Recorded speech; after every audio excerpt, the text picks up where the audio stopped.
शिक्षकों की transfer posting का क्या होगा?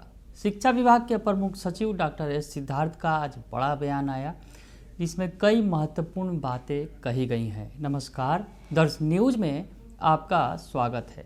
मैं हूं अनुराग। शिक्षकों की ट्रांसफ़र पोस्टिंग का क्या होगा? क्योंकि जिस तरह से शिक्षक ट्रांसफ़र पोस्टिंग को लेकर ऊहापोह की स्थिति में हैं, इस बीच शिक्षा विभाग के अपर मुख्य सचिव डॉक्टर एस सिद्धार्थ का बड़ा बयान भी आया और उन्होंने कई सारी बातें कह दी हैं। शिक्षकों को अगर यूँ कहा जाए, नसीहत भी दे डाली है और कहा है कि आप मन लगाकर पढ़ाई कराइए, सभी शिक्षकों की ट्रांसफ़र पोस्टिंग होगी। उन्होंने दावा भी किया कि 80,000 शिक्षकों की ट्रांसफ़र पोस्टिंग कर ली गई है और बाकी जो बचे हैं उनकी भी ट्रांसफ़र पोस्टिंग हो जाएगी।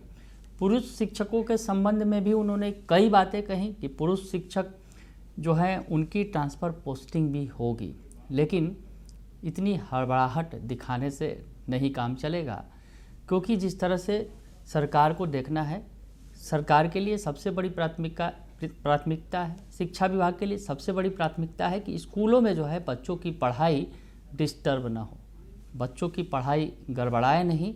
और इसके लिए जो है सरकार को, शिक्षा विभाग को उस प्रायोरिटी को लेकर चलना है।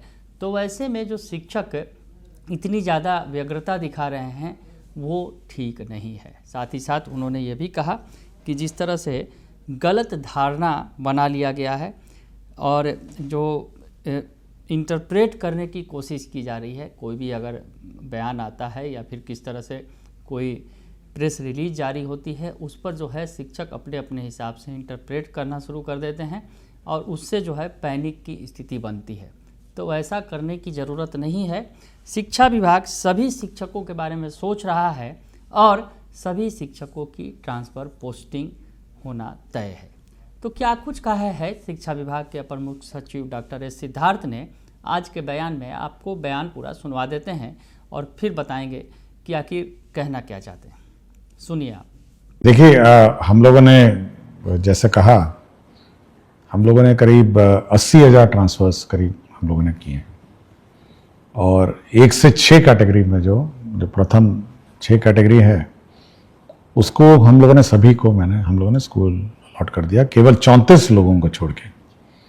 तो 34 लोग अभी किसी कारणवश गलती से छूट गए हैं, क्योंकि डीओ को अलॉट करना था, डीओ अलॉट कर रहे थे और स्थानांतरण के दौरान ही कुछ डीओ अपने इनबॉक्स में छोड़ के चले गए। तो करीब 34 ऐसे टीचर हैं जिसको हम लोगों ने खोज के निकाला है और उसको हम लोग अलॉट कर रहे हैं। तो 1 से 6 जो है उसमें सभी ने अपना स्कूल ज्वाइन कर लिया और इसके 1 से 6 में भी अधिकांश लोगों ने अपने स्कूल ज्वाइन कर लिए जहाँ पे भी अलॉटेड थे।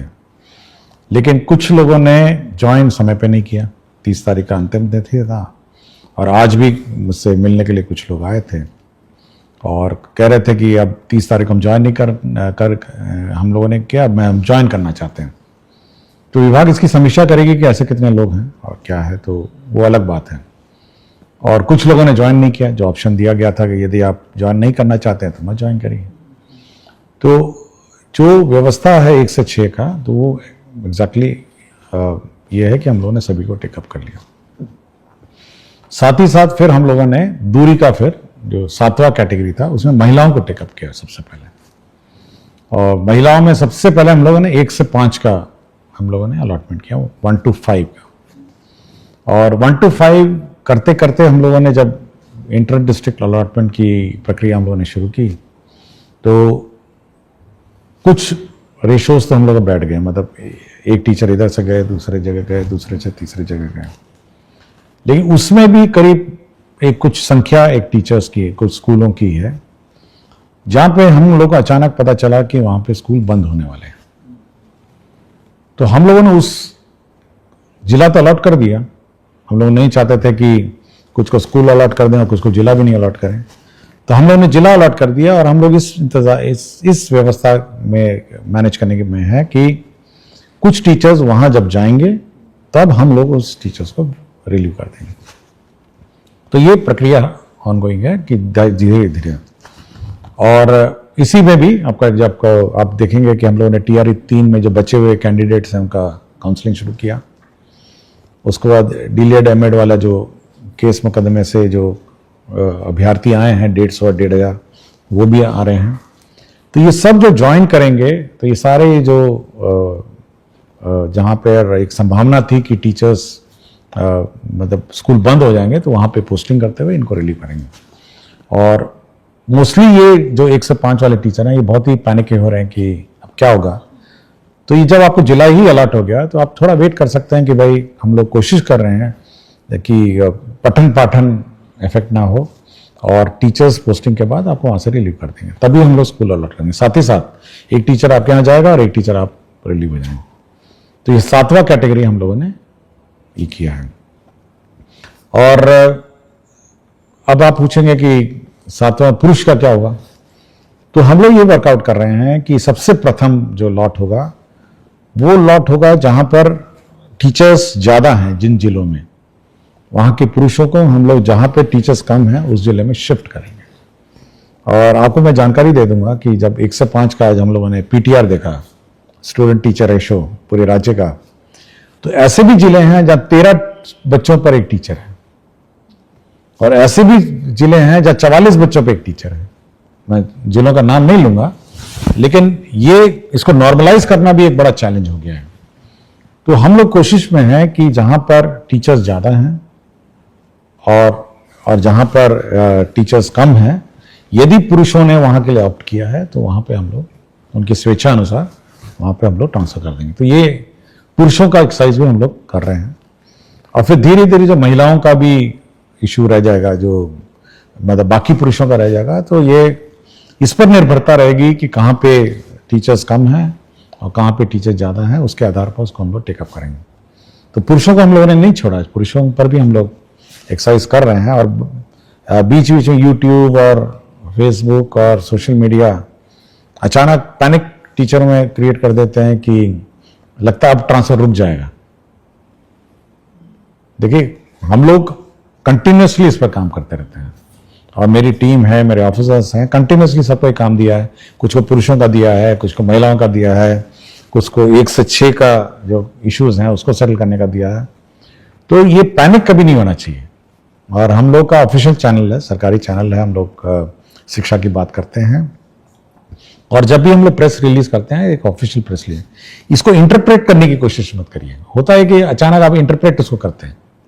हम लोगों ने जैसे ऐच्छिक स्थानांतरण दिया, ये एक ऑप्शन था, आप ऑप्शन मतलब चुनिए या नहीं चुनिए, लेकिन उसको इंटरप्रेट करने लगा कि लगता है कि अब ऐच्छिक स्थानांतरण होगा और कोई स्थानांतरण नहीं हुआ। ये कभी हम लोगों ने नहीं कहा ये बात। तो हमेशा देखिए, जब हम लोग प्रेस रिलीजेस देते हैं, आप थोड़ा इंतजार करिए, आप और इंटरप्रेट करने की कोशिश मत करिए। हमारा ऑफिशियल चैनल्स हैं जिस पर हम लोग अपना क्लैरिफिकेशन देते हैं और हम चाहते हैं कि ये पूरी व्यवस्था ट्रांसपेरेंट हो और टीचर्स को जानकारी हो कि उनके साथ क्या हो रहा है। कोई बात हम छुपा के नहीं रखना चाहते कि भाई हम छुपा के रखे हुए हैं और मतलब हम लोग अन्यथा बोलना नहीं चाहते। हमने आपको बता दिया कि 34 लोग हम लोगों से गलती हो गई, छूट गया थे। हम लोग जिसको खोज के निकाले थे, जिनको 1 से 6 कैटेगरी में जिनको जिला अलॉटेड है, स्कूल अलॉटेड नहीं है, कर रहे हैं। और जो लोग अब कुछ लोगों ने मुझसे पूछा, अचानक बहुत सारे मैसेजेस आए कि सर अंतर जिला वाले को तो आपने पास कर दिया और बाहर वाले जिले को आपने छोड़ दिया। देखिए, टीचरों को समझना भी ये चाहिए। देखिए, सीनियरिटी जब टीचरों की लिखी जाती है तो जब आप किसी अन्य जिले में जाते हैं तो आपकी सीनियरिटी उस जिले के टीचरों के सीनियरिटी सबसे नीचे हो जाती है। यह भी समझना चाहिए। और प्राथमिकता हमेशा उस जिले के अंदर इनसाइडर टीचर की है और आपकी प्राथमिकता उसके बाद आती है, क्योंकि आप उस जिले के अंदर जा रहे हैं। तो अचानक ये भी पैनिक हो गया कि देखिए, उसको तो कर दिए, हमको छोड़ दिए, हमको टेकअप किए तो उसको छोड़ दिए। तो हम लोग एक फॉर्मूला से चलते हैं और एक सिस्टम से चलते हैं। हम लोग कोई मतलब रैंडम नहीं करते हैं और निर्णय भी रैंडम नहीं होते। उसकी पॉलिसी होती है कि देखिए, हम लोगों ने विद इन डिस्ट्रिक्ट है, इनको ऐसे ट्रीट किया, आउटसाइड डिस्ट्रिक्ट है क्योंकि उनकी प्राथमिकता नीचे है, सबसे नीचे है, उनको हम लोगों ने ऐसे ट्रीट किया। तो ये सब हम लोग देखते हैं। तो कभी भी टीचर को ये नहीं सोचना चाहिए कि हम पक्षपात करते हैं या कोई रैंडम व्यवस्था करते हैं। हम लोग जो ट्रीटमेंट किसी एक कैटेगरी टीचर के साथ करते हैं, वही ट्रीटमेंट हम लोग बी कैटेगरी टीचर से। और कोई हम लोग मतलब इसका गलत इंटरप्रिटेशन किसी टीचर या किसी सोशल मीडिया में जो हमारे टीचर्स ग्रुप बहुत सारे हैं उनको नहीं करना चाहिए। आप पूछ सकते हैं, विभाग से पूछ सकते हैं, बहुत सारे पदाधिकारी हैं, डायरेक्टर हैं, डीईओ हैं। और हम लोगों ने ये भी व्यवस्था की है व्यवस्था में कि अगर आप अपने प्रेजेंट पोस्टिंग से शुद्ध हैं विद इन द डिस्ट्रिक्ट, तो आप अपने स्थापना समिति अपने ग्रीवांस पोर्टल में आप अप्लाई करिए। और ग्रीवांस पोर्टल डीईओ देखते हैं, आरडीडी देखते हैं और हम भी देखते हैं और मॉनिटरिंग उसकी होती है। और जिला स्थापना जो समिति है, जो डिस्ट्रिक्ट की कमेटी है, वो अगर आपको कोई विशेष समस्या हो, मतलब बहुत ही विशेष समस्या हो, एनमास तो नहीं ले सकते अचानक फिर से 10-20 हज़ार का शुरू नहीं कर सकते, लेकिन आपको कोई विशेष समस्या है, आपकी सुनवाई करेगी और आपके समस्या का समाधान करेगी। और मैं बार बार यही बात करता हूँ और हर फोरम पे यही कहता हूँ कि टीचर्स की सुविधा तो हम लोग कंसिडर करते हैं, लेकिन बच्चों की असुविधा हम लोग मतलब क्रिएट नहीं करना चाहते हैं।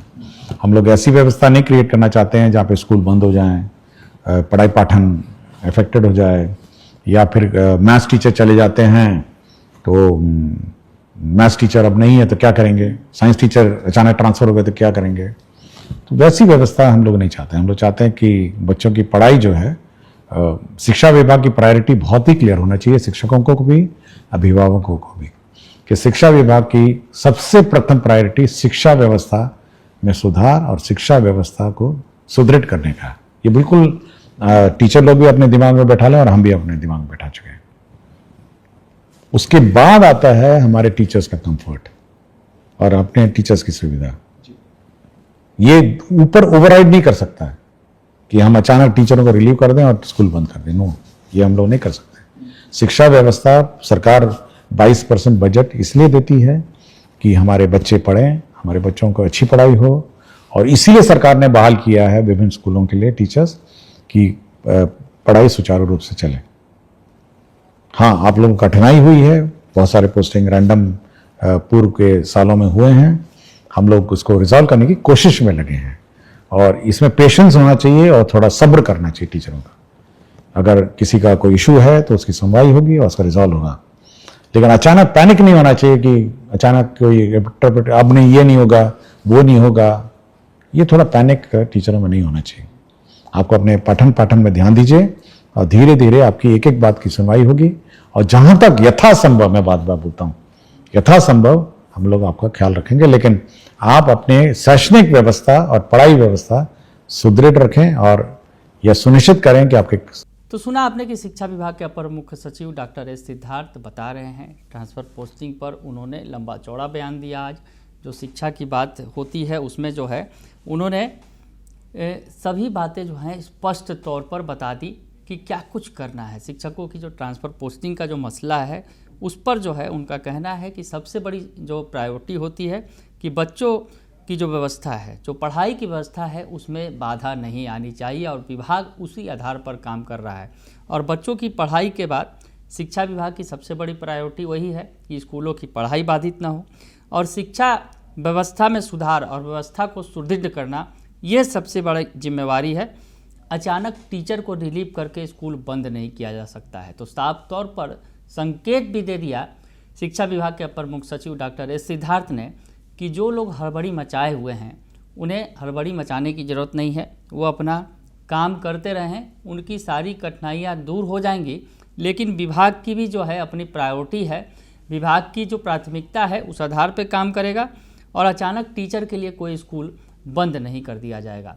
तो शिक्षा विभाग के अपर मुख्य सचिव डॉक्टर एस सिद्धार्थ ने शिक्षकों की ट्रांसफ़र पोस्टिंग पर नसीहत भी दी, उनके दुख पर मरहम भी लगाया और कहा कि तमाम शिक्षकों की ट्रांसफ़र पोस्टिंग होगी, लेकिन धीरे धीरे। बने रहिए दर्श न्यूज़ के साथ, तमाम खबरों से आपको अपडेट रखेंगे। फिलहाल के लिए इतना ही, धन्यवाद।